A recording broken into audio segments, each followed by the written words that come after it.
Here's your host, Radical Russ Belville. What did he say? What did he say? Ice-free. And, you know, if this doesn't wake you up, if this doesn't wake the world community up with the serious need to do something about this, I mean, I don't know what is. This is just very, very scary what we're leaving to our the future generations on this planet. There's also some miscellaneous news I kind of wanted to get to here before we jumped right headlong into the big stories of the day. Of course, we've got to talk about that Mitchell report. The report on the steroids in baseball and how just about everybody and his dog was juiced up back in the 90s and the early 2000s. We'll get to that. We're also going to look at the Democratic Party. Oh, man, the Democratic leadership, caving in once again. Actually, 3 different examples of Democratic cave-ins this week. It's like a trifecta of Democratic fecklessness. And, boy, you know, I'm going to tear that apart, of course. We'll take your calls on it as well. We also got to look at the Christmas resolution. You know, I got to talk about that, you know, the old war on Christmas. But before we get to that, I want to get to some of these miscellaneous stories that just been kind of sitting on my desk here that I thought was interesting to note. First of all, today, December 15th, 2007, is the 216th birthday of the Bill of Rights. Isn't that wonderful? Yes, 216 years. We've had the Bill of Rights, and as far as I can tell, we still have at least 1 or 2 or 3 of them left. They haven't all been sacrificed at the altar of the war on terror and the war on drugs. We still have the Third Amendment. As far as I've been able to discern, the Bush administration has not required any American citizens to quarter British soldiers in their home. So we still have the Third Amendment. Let's count our blessings on that one. Also, wanted to note some of the other news coming up here. This is breaking news here on the Saturday. Apparently, the dictator, the coup-installed military dictator of Pakistan, General Musharraf, has ended emergency rule in Pakistan. Yes, that's good news. We're all glad that he's ended emergency rule. He's restored the Constitution, but critics out there are still saying that he's got so many loopholes and so many little tricks up his sleeve that this really doesn't amount to a whole hill of beans, really. But hey, good news, I guess, for the people of Pakistan. You know, Pakistan, our allies. You remember those guys, Pakistan, our allies who have nuclear weapons and are harboring Osama bin Laden in the mountains of Waziristan? Yes, our ally, Pakistan. So good to know that they're kind of back on the right track there. And also, just a personal note that I wanted to bring forth today, too, is December 15th today here in Portland, Oregon, is kind of an important day here. The chapter of NORML here, Oregon NORML, is holding the Oregon Medical Cannabis Awards, where they give the awards to the best growers of medical marijuana in the state of Oregon. So if anyone in the sound of my voice is listening and you want to check out what's going on in the world of medical marijuana, this is going to be out at the Ambridge Event Center here in Portland, Oregon. And it's quite an interesting thing here, too. The Oregon State Bar Association is granting continuing education credits to any lawyers who attend the legal panel. So this is serious stuff. This isn't, as one of the former drug czars said, this is not Cheech and Chong medicine. This is serious stuff. It's serious laws and real medical science behind it. So I just wanted to give a shout out to the people there who are doing the good work of taking care of sick and disabled Oregonians and to all the medical marijuana states. And an interesting little clip I got here. This was a question that was asked of John Edwards as to whether or not he supported medical marijuana. And this is what candidate John Edwards had to say. For me, this is very simple. I believe we ought to actually respect the democratic process. I would end the DEA raids in states where either the voters or the legislature have approved the use of medical marijuana. Yeah, it's just about time. You know, one of the things about the right wing that always just kind of makes me, grimace sometimes, is they're always so states' rights. They're always about the states' rights. Keep your hands off the states. Let the states do what they want. But whenever the states are for something like, you know, gay marriage or assisted suicide or medical marijuana, then suddenly states' rights isn't such an issue. Oh, no, we got to get the government involved. We got to get the government involved in those state affairs, you know. So, yeah, more Republican hypocrisy as usual. I know it's a broken record here. So Anyway, let's get to the real stories of the day here. Now that I got the miscellaneous out of the way. I've got the story here on the Mitchell Report, and we got to talk a little bit about this. You know, the Senator George Mitchell, former senator, was commissioned to investigate steroids in baseball, and he found out that for more than a decade, there has been widespread anabolic steroid use in baseball. And my reaction to that is, so what? I mean, who cares if there was steroids in baseball? Well, Lottie frickin' God! I mean, did anyone doubt there was steroids in baseball? Was this like a mystery to anyone when we were seeing guys hitting 70 home runs a season, and we're seeing these little guys bulk up to, you know, gargantuan proportions? We got pitchers that are lasting into their 40s, you know, playing top level ball. Did you think that was an accident? Come on, people. We all knew there was steroids in baseball. My question is this: who cares? I mean, let's let them all take steroids in baseball. What's the big deal? Why is that cheating? Why is steroids in baseball cheating? I mean, aside from the fact that it's against the law. All right, we know that it's against the law. But why are we so hung up on a chemical way of improving an athlete's performance?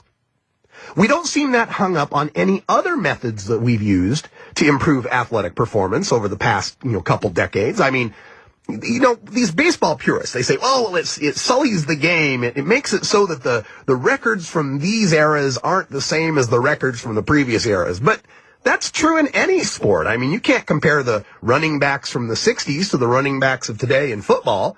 You can't, look at basketball. I mean, they didn't have 7'6" Chinese guys playing basketball in the 50s. Are those records any different?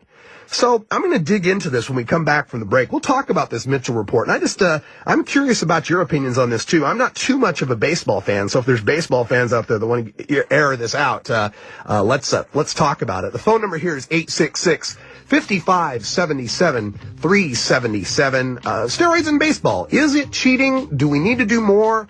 Or should we just let go and let them go crazy? Go ahead, do the steroids. We don't care. It's up to us, America. Let's decide what we think about this. Give me a call, 866-5577-377. I'm Radical Russ. You're live on the weekends with The Russ Belville Show.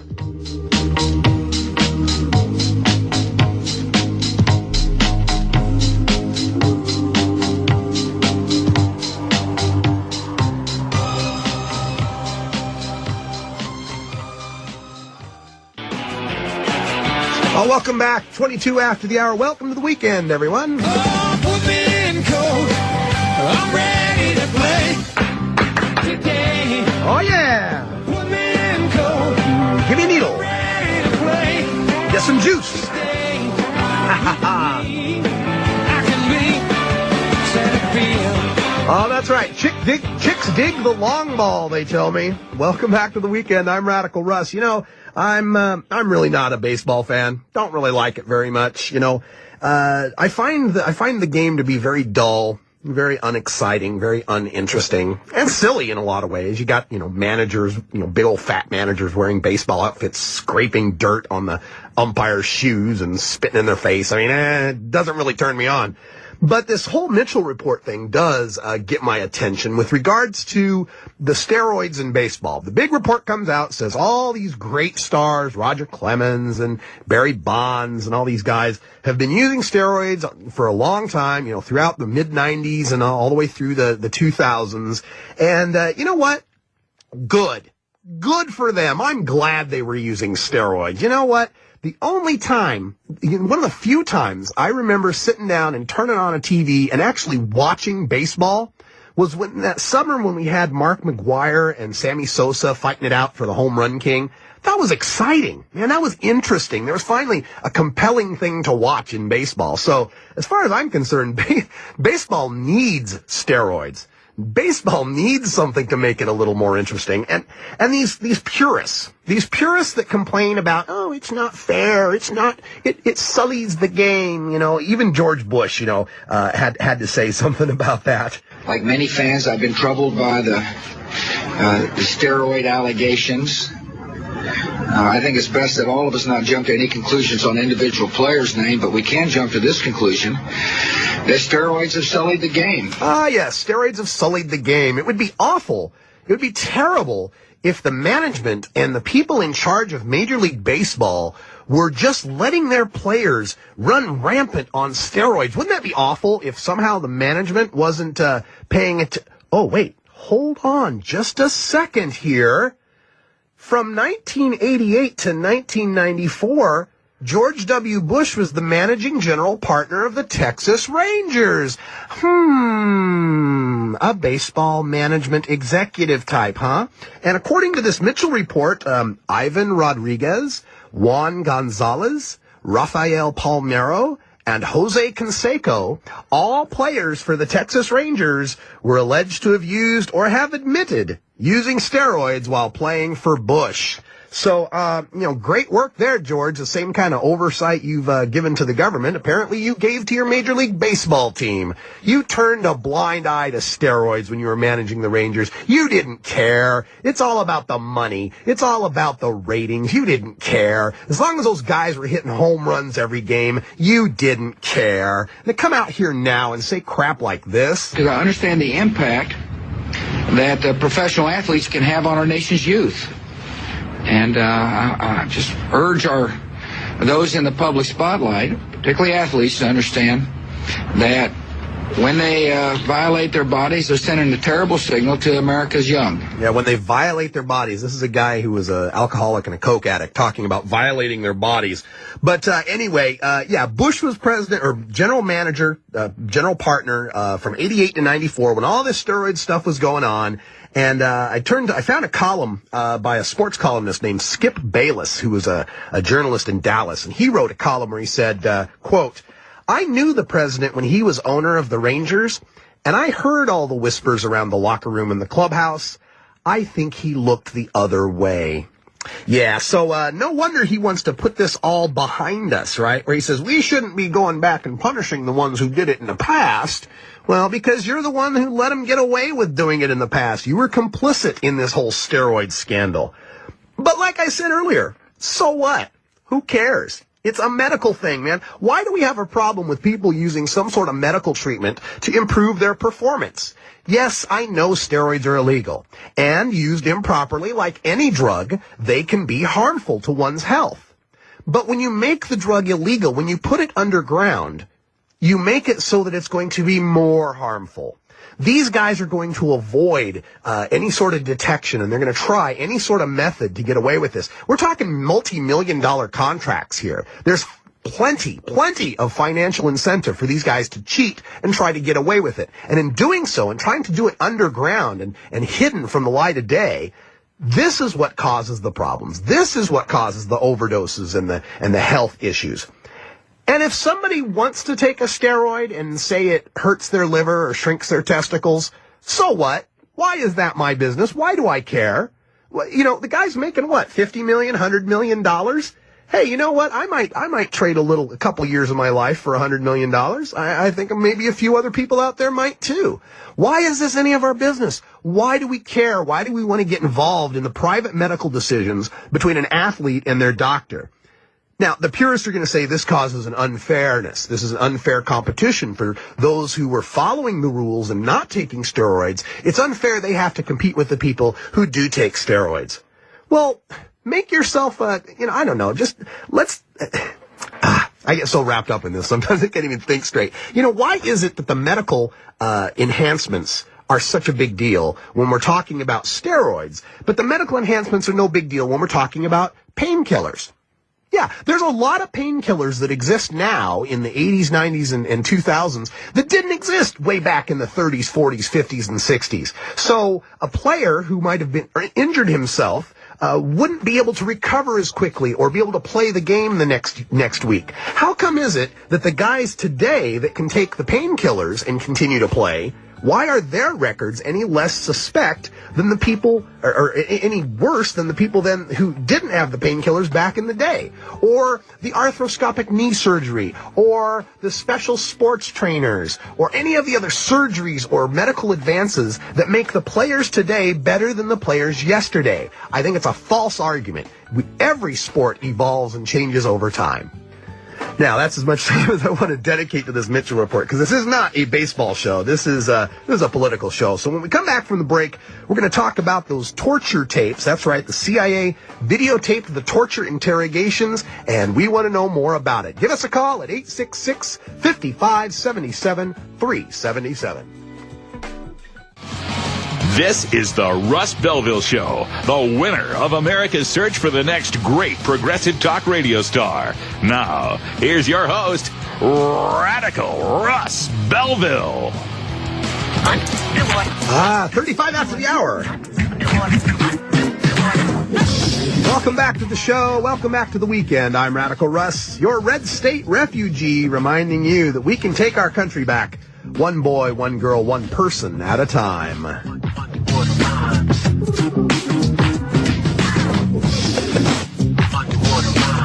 A little bit of underwater rhymes. That's best song I could find to match this story here. We're going to talk a little bit about these torture tapes that have been in the news. This is it just breaks my heart that I even have to talk as an American citizen, that I even have to talk about our country destroying evidence of torture. I mean, that's just, it's beyond the pale. I can't even believe this is my country anymore, that we're even discussing the use of torture, much less engaging in it. But the situation, of course, is that the CIA has admitted that it videotaped interrogations of Al-Qaeda members. This was back in 2002, where they were in a secret prison, one of our secret black site prisons. Another thing that sad to have to report, that we have secret gulags, secret prisons. But anyway, they were at the secret prisons, and they videotaped harsh interrogations of Al-Qaeda members Abu Zubaydah and Abd al-Rahim al-Nashiri. Harsh interrogations, which of course is waterboarding, and which of course here at the show we do not call waterboarding. We call it the drowning torture from the Spanish Inquisition. No one expects a Spanish Inquisition. Well, no one expected a Spanish Inquisition in America either, and that's what we ended up with. So they videotaped these guys in 2002 with the interrogations and the waterboarding that was going on. And in 2003, there was a trial. In May of 2003, there was a judge who was presiding over the trial of Zacarias Moussaoui, and in this trial requested the government turn over any recordings of any Al-Qaeda captives that might be potentially relevant to the case. Okay, she wants to know, what's going on with our interrogations? What is the defense here for Zacarias Moussaoui? And in response, the CIA and the Justice Department said, tapes?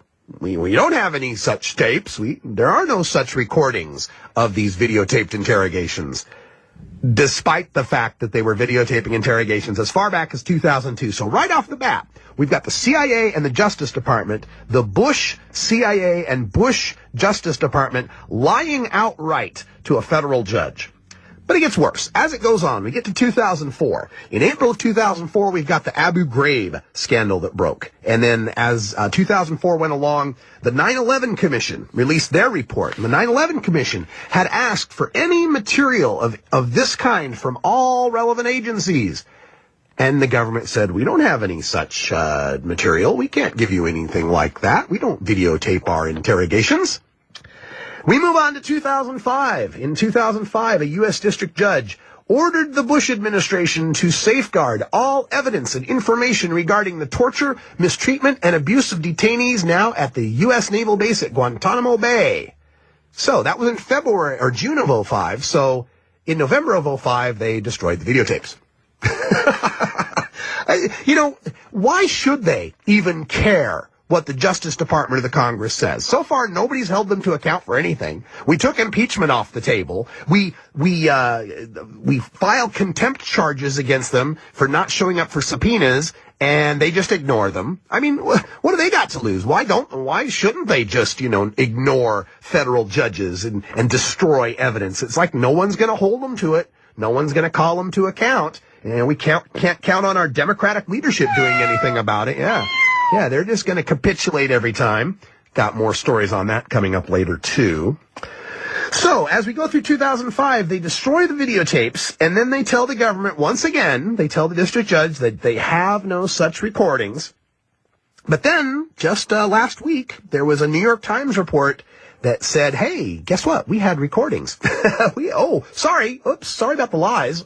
We did have recordings of these videotapes. And the new CIA director, Michael Hayden, admitted to their destruction back in 2005. So that's kind of the timeline that gets us set up here for what's going on with these torture tapes. Now, the recent developments on this. The Bush administration told a federal judge it was not obligated to preserve the videotapes of CIA interrogations of suspected terrorists and, here's the money quote, urged the court not to look into the tape's destruction. Yeah, the President of the United States is telling the courts, don't poke around there. Don't sniff around the whole videotape torture part. You don't need to look at that. Look the other way. Nothing to see here. And our new Attorney General, Michael Mukasey, we've been calling for, some of the people in Congress have been calling for a special prosecutor.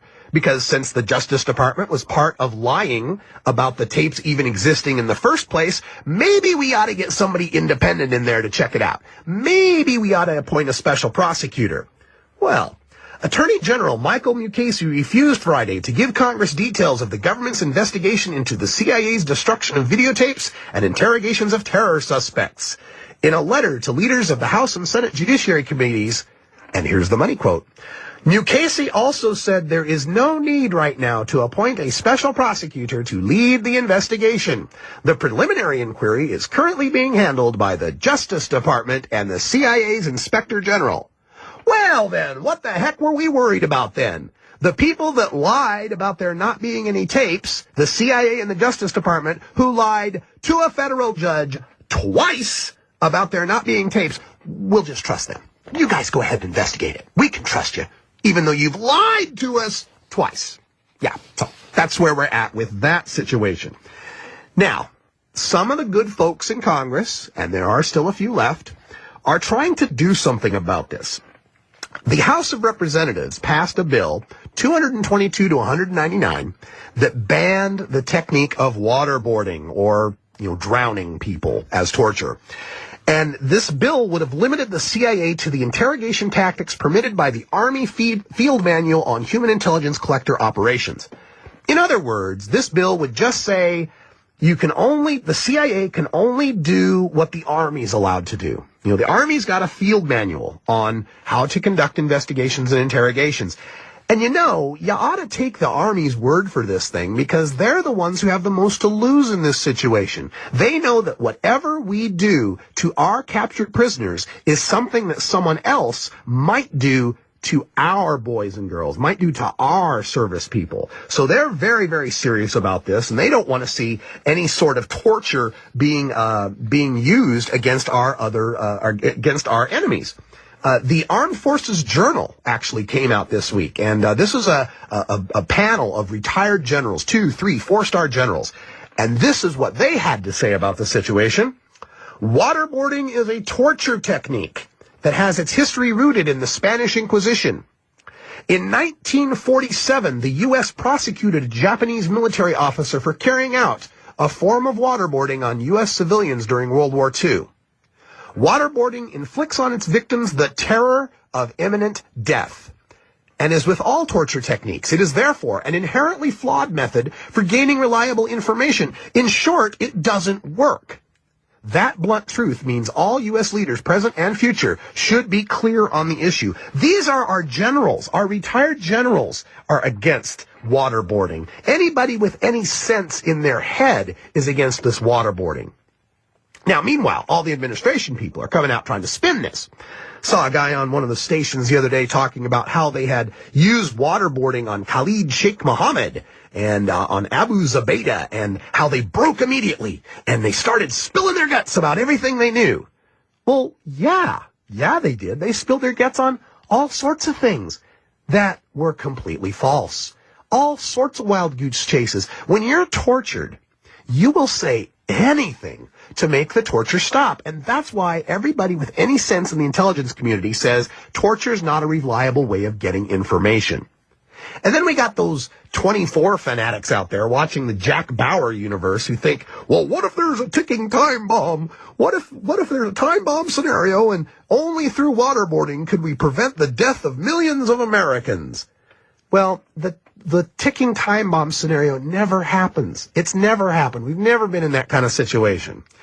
And furthermore, even if there were such a ticking time bomb scenario, you don't make it the policy of the United States of America to engage in torture.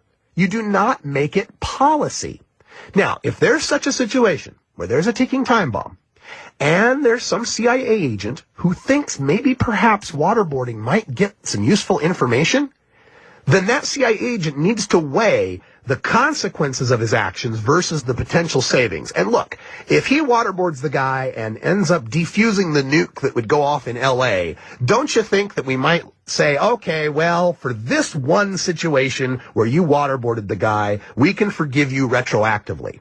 But you don't make it policy so they can just go do it any old time they want and not have to weigh any consequences of those actions. That's what leads to the torture of innocent people. You know, you think everyone in Gitmo's guilty? Really? Really? Come on. Not everybody in Gitmo is a terrorist, folks. A lot of these guys were turned in by warlords and turned in by the feuding tribal families that they've had feuds with for thousands of years. They were turned in for a bounty. They were just another paycheck, right? Some guy's been there for 5 years being tortured by our country. Well, I want to know what you think about this. The phone number here is 866-55-77-377. Torture. America is the country that tortures. What do you think about that? Give me a call or send me an email at radicalruss@gmail.com.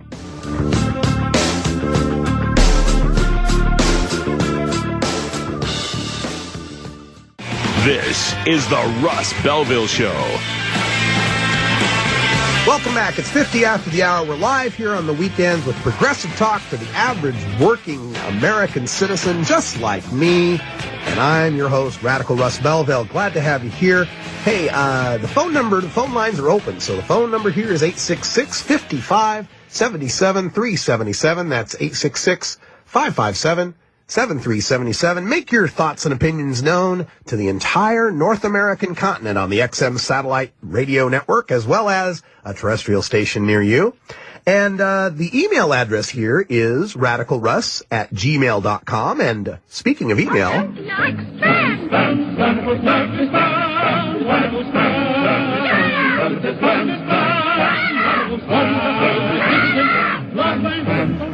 Yeah, bloody Vikings. Yes, it's time for our segment on listener email. I've been collecting a few of the emails from my listeners all around the country. This is my chance to get some of them read on the air. So again, if you want your opinion read on the air, send me the email at radicalruss@gmail.com. This first email is a nice one. This is from Keita, and Keita writes, "Thank you for being on the air. You are a breath of fresh air, cheerful, honest, courteous, and with a good perspective." That's awfully sweet, Keita. Thank you. I appreciate it. You know, I get a lot of hate mail sometimes, so a letter like this really makes me feel good. Oh, excuse me, I gotta get something to drink here. Hold on just a second.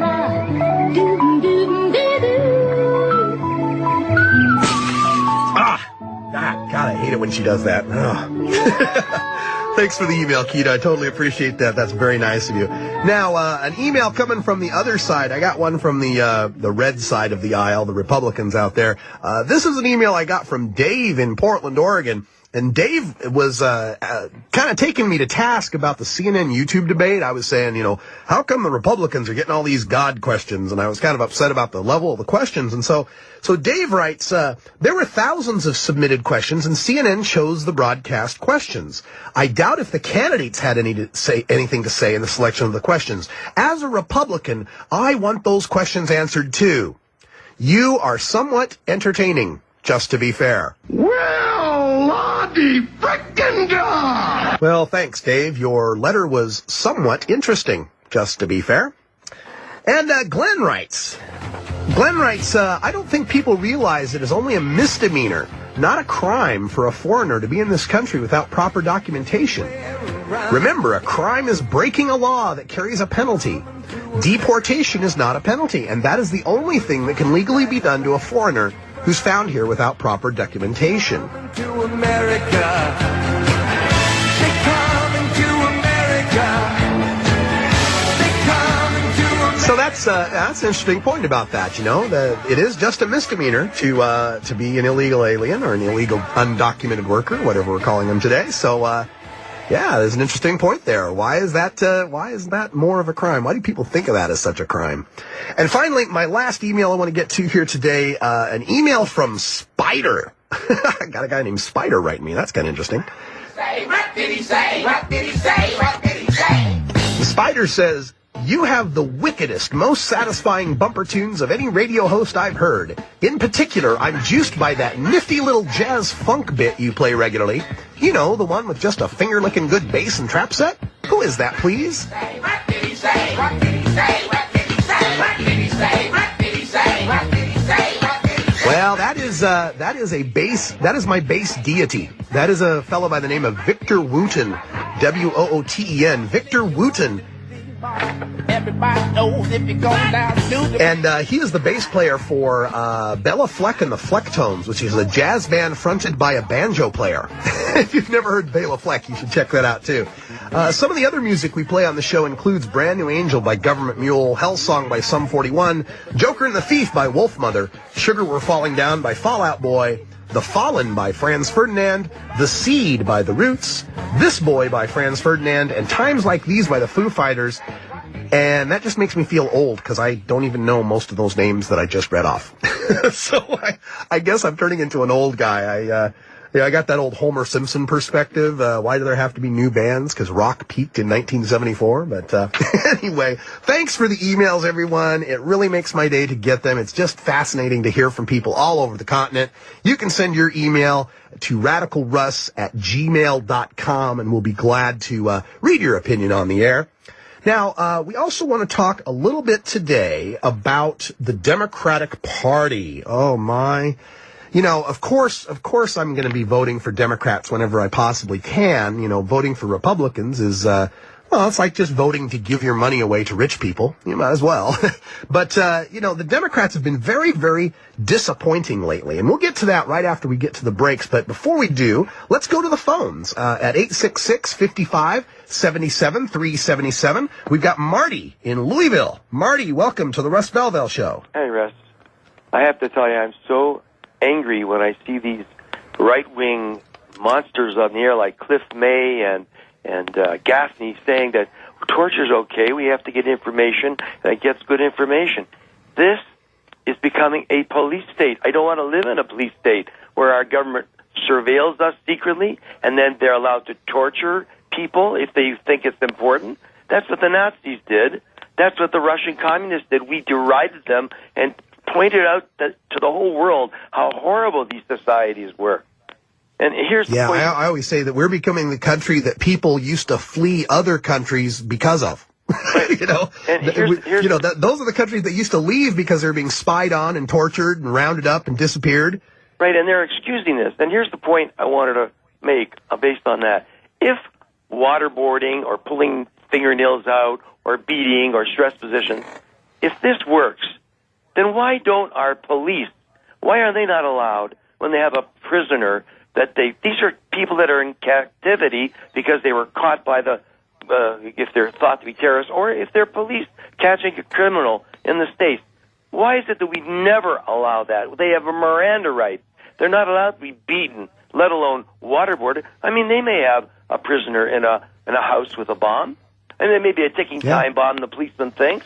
If they think it could happen domestically. If they think we've got to make, you know, a standard here. It's how do you treat a human being? I don't care if they're innocent, guilty, enemy combatant, POW, criminal, child beater, molester, rapist, murderer. How do you treat a human being? Well, thank you for your call, Marty. I'm glad we're on the same page on that, and I'm not the only one. And good to hear from the middle of the country that people feel that way, too. When we come back in the next hour, we're going to talk about the Democrats caving in on 3 separate bills in 1 week. It's like a record for them in fecklessness. I'm Radical Russ. We'll be right back.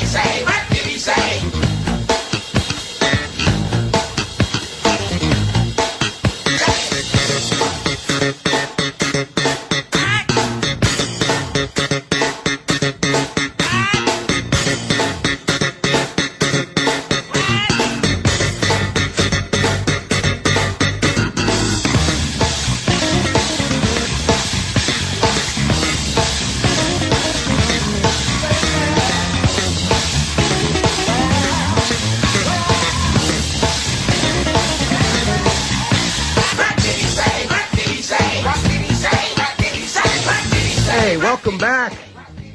Oh, I made it. I was trapped in cyberspace for just a moment. Sorry about that, ladies and gentlemen. I hope you held on and got a chance to listen to that wonderful Victor Wooten on the bass. I'm Radical Russ, your host of the Russ Belville Show. Had a little bit of a technical difficulty. It happens sometimes. It's the holidays. Anyway, let's get to our regular segment here that we usually do on the second hour. It's just about time for us to take a look at the right wing. The lunatic is on the grass. Now it's time for our weekly roundup of the right wing's altered reality. The lunatic is on the grass. From the Guano Loco neocon chicken hawks to the hypocritical American Taliban and the cable news punditocracy, the Russ Belville Show presents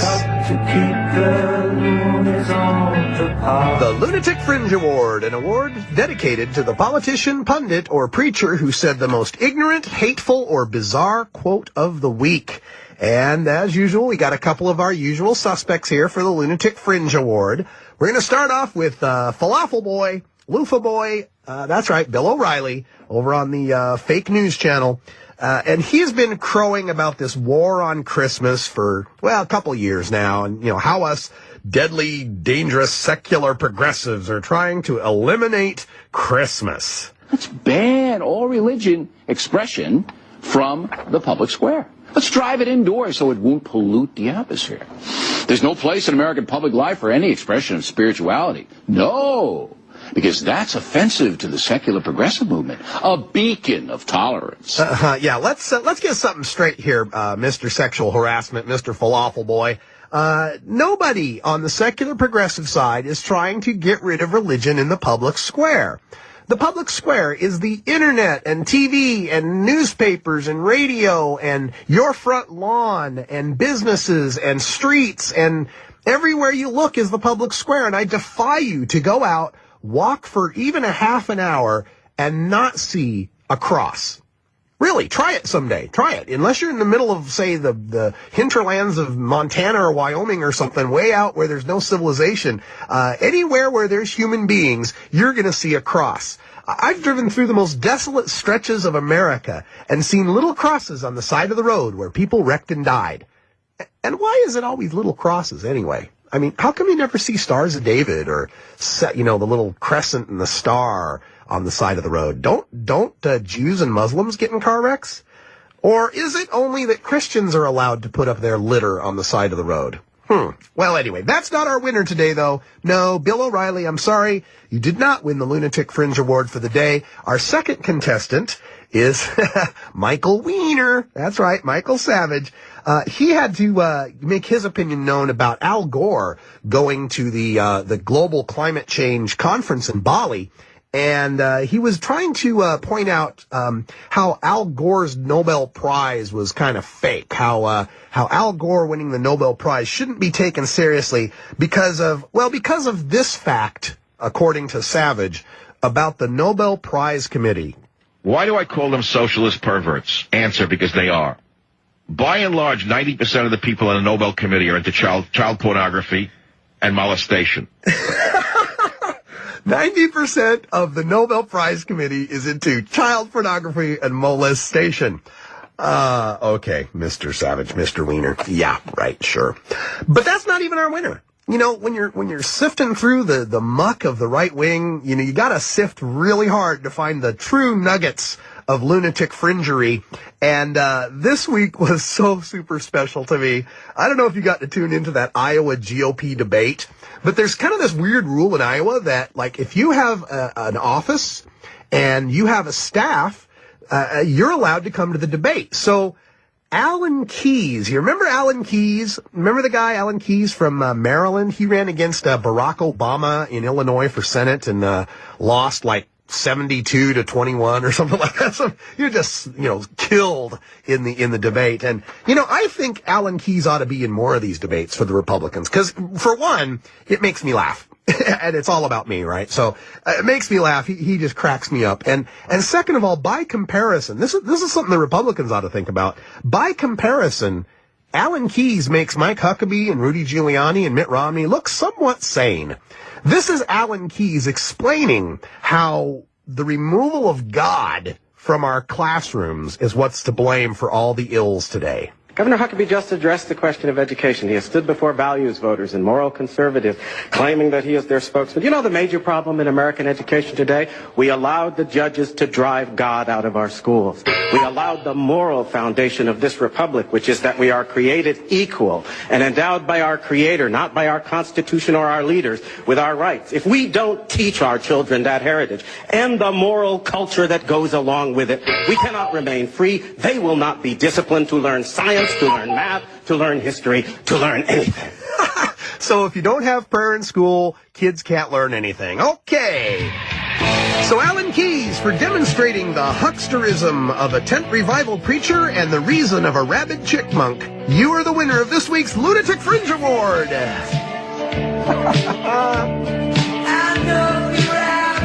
That lunatic fringe is out there, ladies and gentlemen, and we've got to do something about it. It's time for the secular progressives. It's time for the reasonable religious people out there. I know you're out there, the reasonable Christians out there, to stand together and beat back this Christian supremacy movement in this country. It has just gone too far. I mean, we've got this resolution that was just passed in the Congress here. This was in the House of Representatives, a resolution that passed 371-9, recognizing the importance of Christmas and the Christian faith.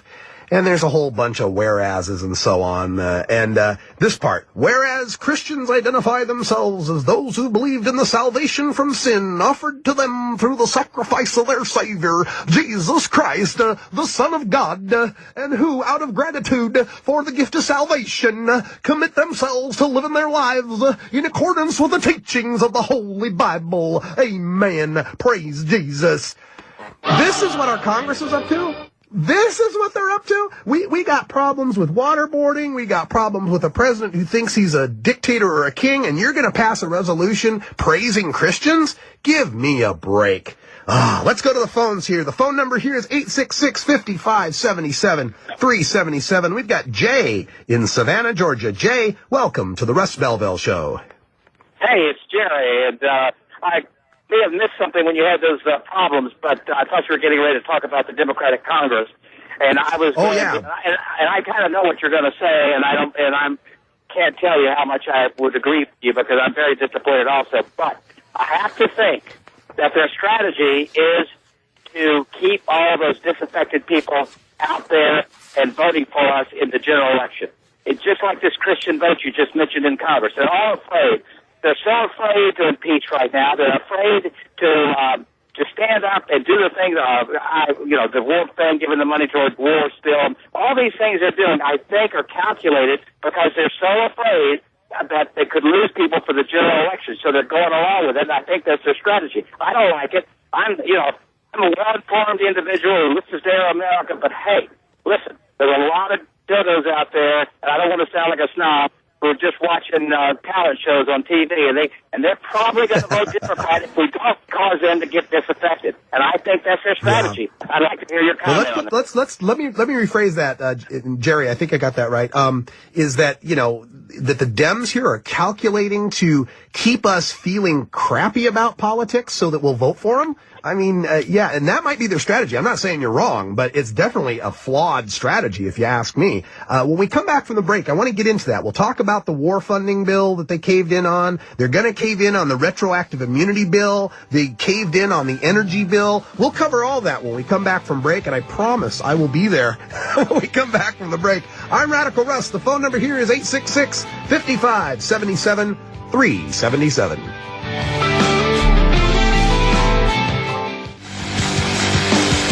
Welcome back to the weekend. We're live here with progressive talk from an average working guy for the average working guy and gal out there here in this great country we call America.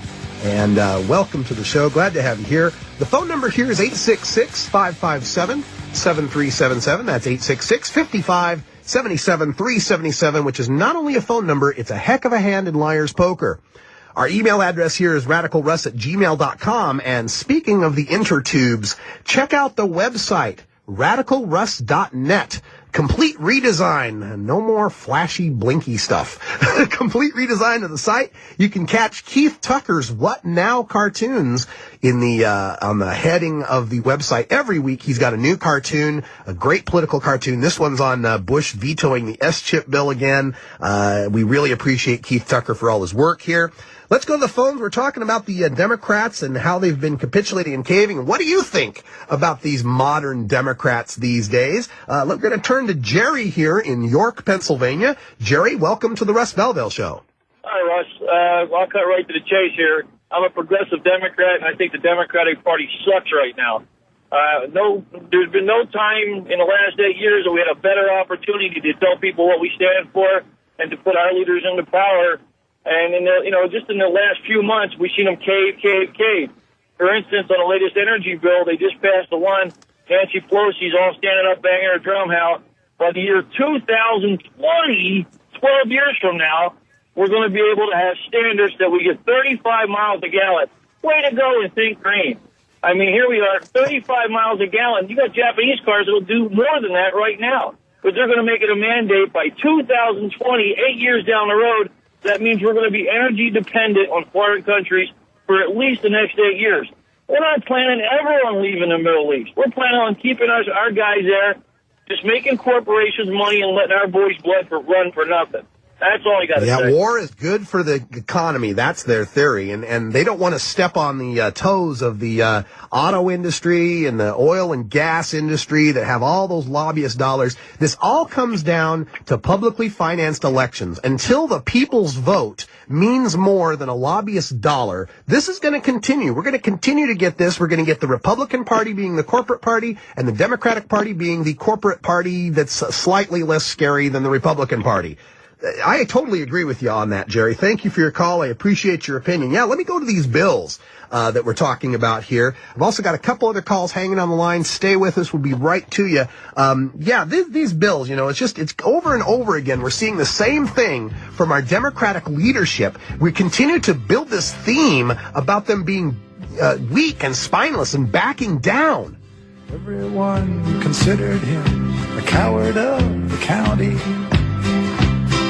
It never stood one single time to prove the county wrong. His mama named him Tommy. The folks just called him Yellow. The day of the blank check for the president in the war is over. Always told me they were reading Tommy wrong. He is president of the United States, not king of the United States. Well, then start treating him like the president of the United States and do some oversight and get some things changed here. This is just ridiculous. The way that Republicans win elections, and this is the way they did it in 2002 and 2004 and 2000, is by suppressing the vote. They know that the majority of the American people have progressive liberal ideals. We see it in poll after poll after poll. In just about everything you want to talk about, healthcare, the economy, the environment, energy, employment, people always come down on the side of progressive Democrats. And yet, progressives are afraid to stand up for those ideals because they know if they do, their corporate masters will take away the lobbying dollars and they won't be able to get elected because they won't have the money. So if the Republican strategy is to turn down voter turnout, is to keep it down, to keep people from coming out to vote, what better way to do that than to convince us that our vote doesn't matter? That, it doesn't matter if you vote for Republican or Democrat, nothing's going to change. You know how many times I've heard that? I'm going around to my friends and family and they say, hey, what are you doing these days? I say, hey, I got a political talk radio show. I'm talking about politics, progressive politics, talking about Democrats and liberals. And they say, it doesn't matter who you vote for. They're all the same anyway. Well, that's why the Republicans continue to win, is the Democratic leadership, God knows why, continue along this strategy of capitulation and spinelessness that continues to build that theme that Democrats are weak and spineless. And when we're facing a serious threat of terrorism, a serious threat of people, and there's not a lot of them, it's a tiny majority, but Islamic extremists that want to kill us, do you think the average mom and pop voter is going to say, hey, let's vote for the spineless guy? He'll protect us from the terrorists. That's how they win these elections, by continuing to beat us down and make us think that our votes don't matter. And you know what, Jerry? I agree with you about the Democrats, these modern Democrats, being worthless and as you said, sucking. But it's not the problem of the Democratic Party in general. There are good progressive Democrats out there. We just need to elect more of them. If you've got a Democratic incumbent, let them know you're supporting any primary challenger that comes against them. Let the Democratic Senatorial Campaign Commission, Chuck Schumer's organization, let them know not one more damn dime until you guys start acting like Democrats, until you start supporting progressive ideals, till you start standing up for the American people. Now, as far as these bills go, here's what he was talking about, that energy bill. Let me get back to that, the notes here. They had an energy bill. This passed the House. It passed the House of Representatives. It got to the Senate, and that's where the arm twisting started. The bill contained a requirement for utilities to draw 15% of their electricity from renewable energy sources. It would also have provided rebates to people who purchase plug-in hybrids and electric vehicles. The bill took away billions from the oil companies and funneled that toward alternative energies. A great idea, a fabulous idea. Well, the Republicans wouldn't vote for it, and they threatened to filibuster. You gotta understand that, too. The Democratic leadership isn't even requiring them to filibuster. No. It's enough for the Republicans just to say, we don't like it. And that enough is alone enough to get Harry Reid to require a 60 vote in the Senate to get something passed. I say make these guys filibuster. Make these guys go on the American televisions every day and talk about why they don't want to give us health care for children, why they are against plug-in vehicles, why they want to keep us embroiled in wars for oil, why they want to decimate the American working people. Make them stand up and fight for that, and maybe we could get this turned around. Okay, gotta go to my happy place now. Gotta get a little bit happy. Where's Minnie? Minnie, where are you? That's better. I'm Radical Russ. We'll be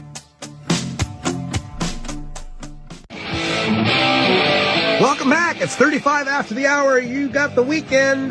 Live progressive talk with Radical Russ, your red state refugee. Wine is fine, but whiskey is wet.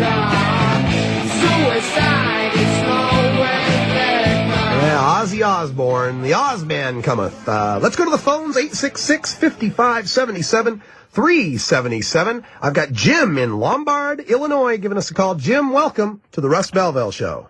Hello, Russ. I just wanted to know if the American public realized that there's 120 veterans every week in this country that are committing suicide. Yeah, I heard about the suicide report. I don't know if that number is correct. The thing I caught here is the Army suicide record. This year, a record number of soldiers and veterans, 109 soldiers and veterans have killed themselves this year. And this was a record for any year. No, it was on C-SPAN. It's 120 a week. It was on C-SPAN the other night. It's 120 a week.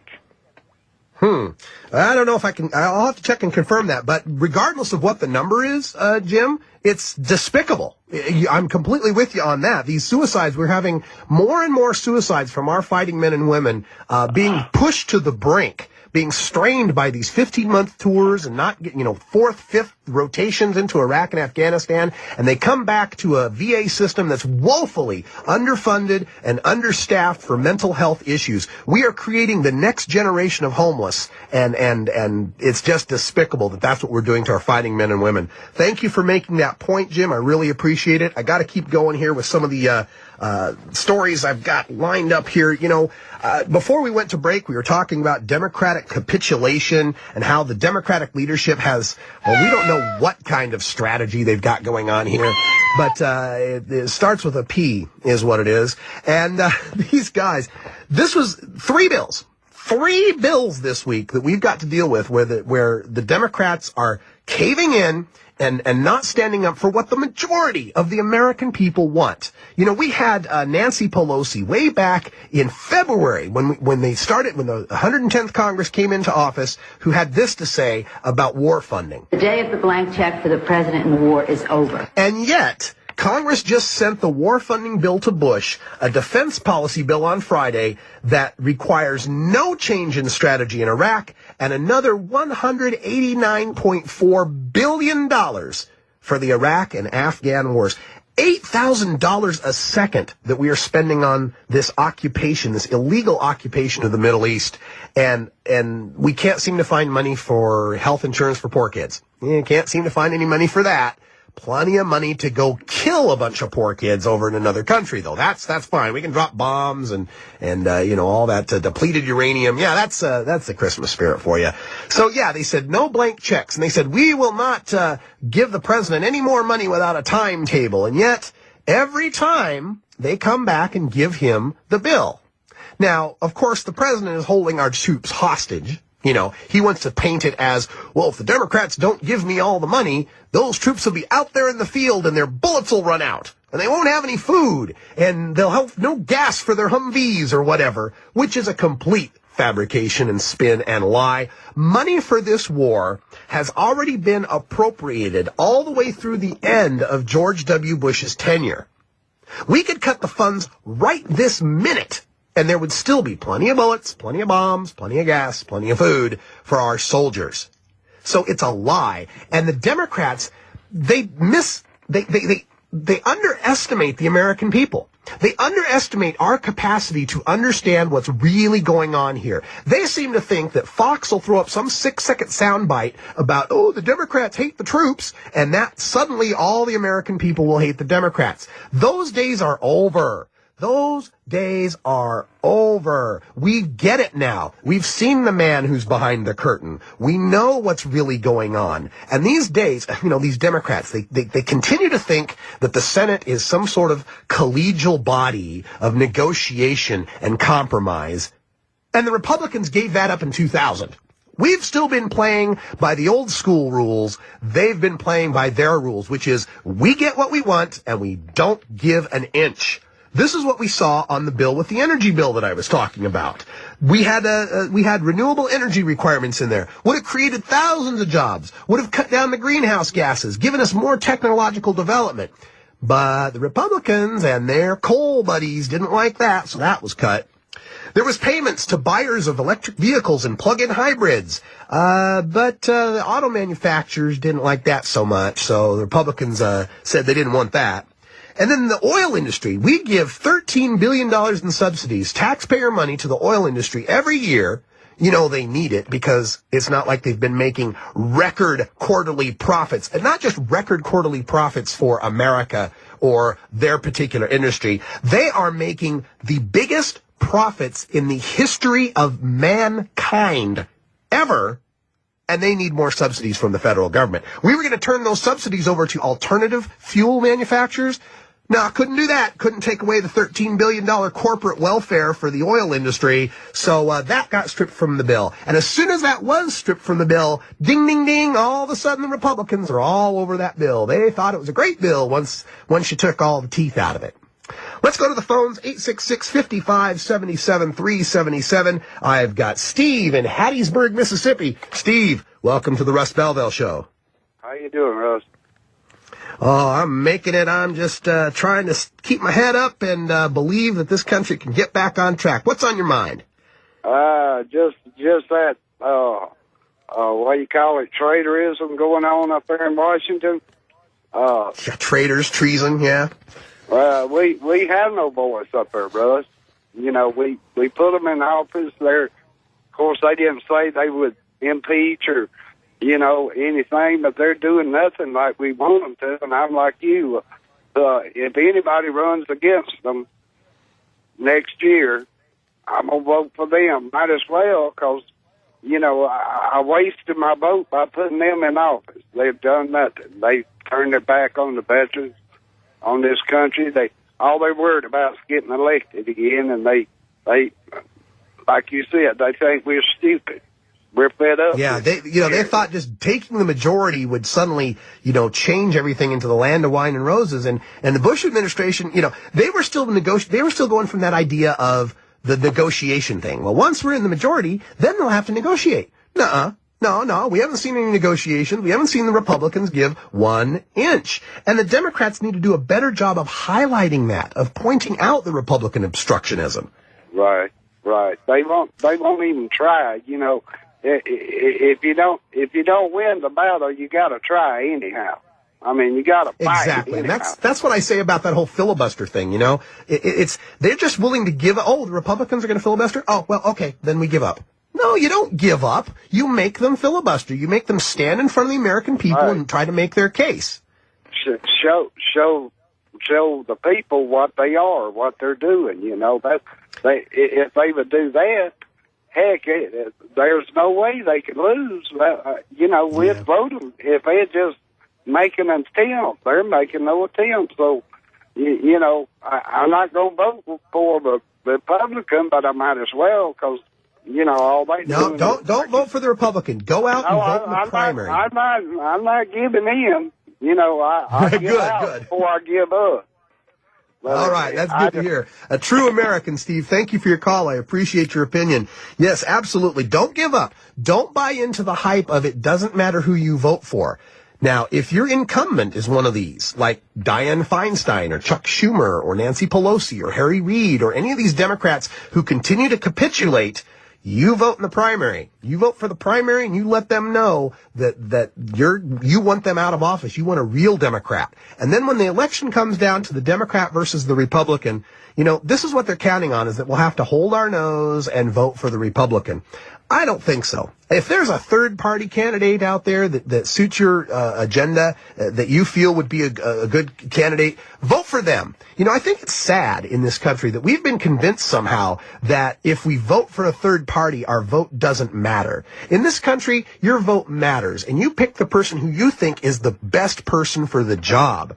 You know, they want to try to fool you with these things like, oh, well, they're not electable. You know, they say that about Dennis Kucinich a lot. He's not electable. Well, if people vote for him, he's electable. See, that's the thing. It's a self-fulfilling prophecy. When they say someone's not electable, you don't vote for him. Therefore, they're not electable.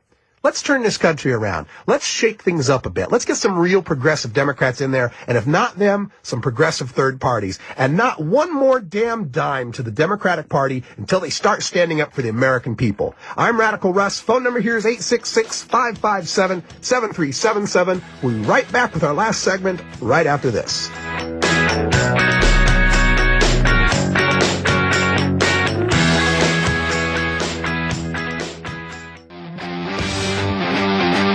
This is the Russ Belville Show. Oh, we seem to have hit the nerve here. 49 after the hour. I'm Radical Russ. You're listening to the Russ Belville Show, the home for truly radical progressives. Check out the website, radicalruss.net. You'll catch cartoons from Keith Tucker. Also, every week, I post a Google map of the location of every caller to the Russ Belville Show, and it just grows and grows and grows. It's kind of neat to see all the people all around this North American continent who agree, or at least are listening, to my opinions. It's wonderful. Let's get some more of you on the line here. I've got Ed in Chicago, Illinois, the Windy City. Welcome to the Russ Belville Show. Yeah, hello, Russ.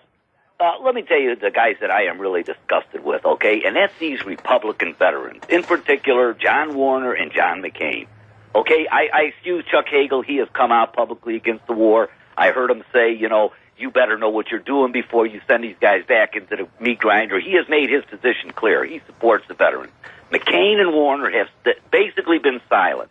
What they should be doing is going to Bush and tell him, if we hear one more report of these veterans waiting 6 months or more to see a doctor at the VA, these guys waiting a year or more for disability, one more report, Mr. President, we're going to Harry Reid and tell him when the impeachment starts, he can count on our vote. That's what they should do. Stop making excuses. All these investigations, and the VA is short personnel, and we didn't expect all these veterans to come back with disabilities. This is nonsense. We've had this in every war. We've been able to take care of it in every war. They don't care one bit about these troops. McCain and Warner have put the Republican Party before their fellow veterans. And that's the Absolutely. truth.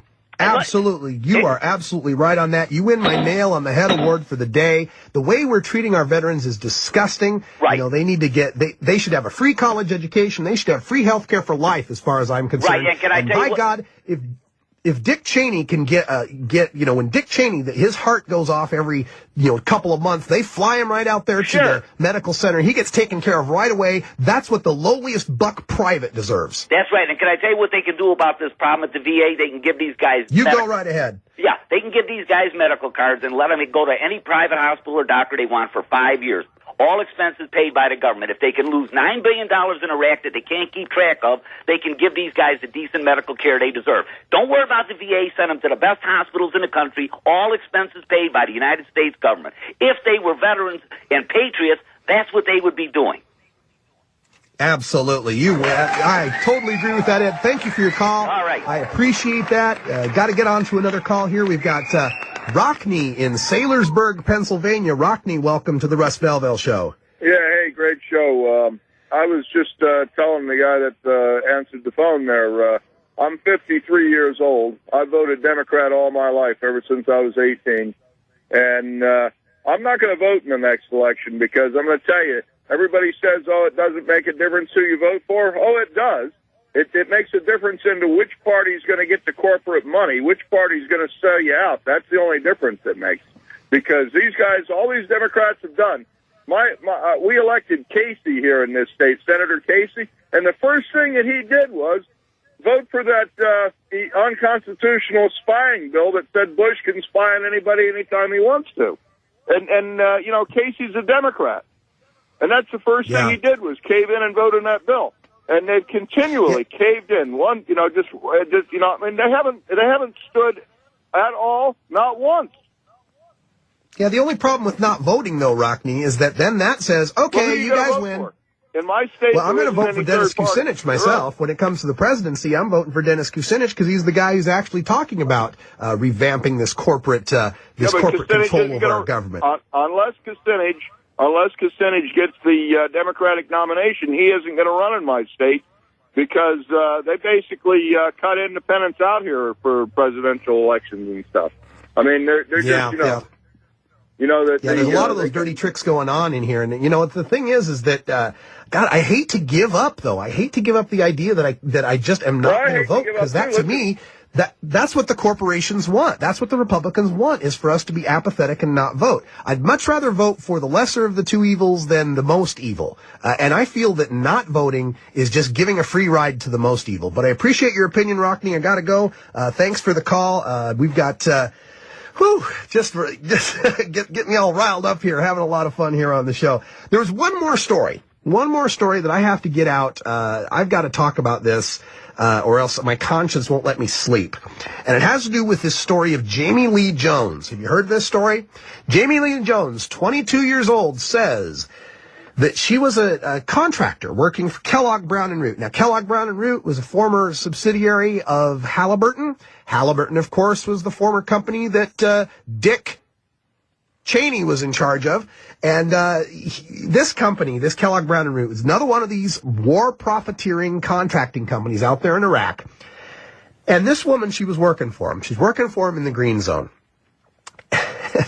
And she says...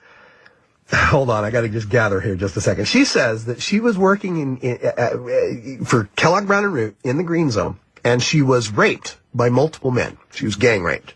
She was attacked and held against her will and gang raped in every way. I'm not going to get into the descriptions, but gang raped. And then her abductors, they were afraid of her tattling. They're afraid of her going to the authorities. Who knows who those are in Iraq, but they're afraid of the story getting out, so they locked her up in a shipping container, one of those big old shipping containers that you see on the ships and the trains and such. Big old, metal box, basically. For 24 hours. 24 hours locked in a shipping container with a bed. That was about it. And warned that if she tried to get medical treatment, that there would be repercussions. So I'm thinking, I see this story and I go, oh my God, I can't believe what our enemies, what the Iraqis, what these insurgents, these Al-Qaeda are doing to our young women. And it wasn't Al-Qaeda, folks. It wasn't Al-Qaeda that gang raped her. It was her own co-workers. It was her own Kellogg Brown & Root co-workers. These mercenary bastards that gang raped this woman, 22-year-old woman, prime of her life, just trying to get by, and kidnapped her and held her against her will as a prisoner. And this is what Bush has wrought. I know people keep calling in and they say, you can't blame everything in Bush. Bull. I'm blaming this on Bush. Why? Because they set up this mindset that anything goes, that it's a lawless zone, that anything that needs to happen can happen. And Paul Bremer, when he was the viceroy out there in Iraq, wrote that law as he's going out the door, wrote the law that said, oh yeah, guess what? Contractors in Iraq don't have to obey Iraqi laws. So they don't have to obey Iraqi laws, they don't have to obey American laws. And what do you think? You get a whole bunch of macho guys who like to tote guns and shoot people for profit without the pesky interference of military discipline or the chain of command or the uniform code of military justice. Yeah, let's get a bunch of those guys together, put them out in the desert with no law amongst a 22-year-old female coworker, and let's just see what happens. In a land where all sexuality is repressed and all the women are covered up and it's, it's 122 degrees out. What did you think was going to happen with no oversight and no law, no rule of law on these guys? This is the legacy we are leaving all around the world. When people hear that we allow this to happen to our own people, it's just disgusting. And the most disgusting thing about this, she might not have any recourse. She may not have any recourse. She can't try him in Iraqi law. She can't try him in American court. And according to her contract with Kellogg, Brown & Root, she has to submit to arbitration, which Kellogg, Brown & Root brings in their own arbitrator, and they win the cases 80% of the time. Hate to leave you on that sad note, but this is the Russ Belville Show, the home for truly radical progressive. Check out the website, radicalruss.net. Send me an email, radicalruss@gmail.com. I am out of here.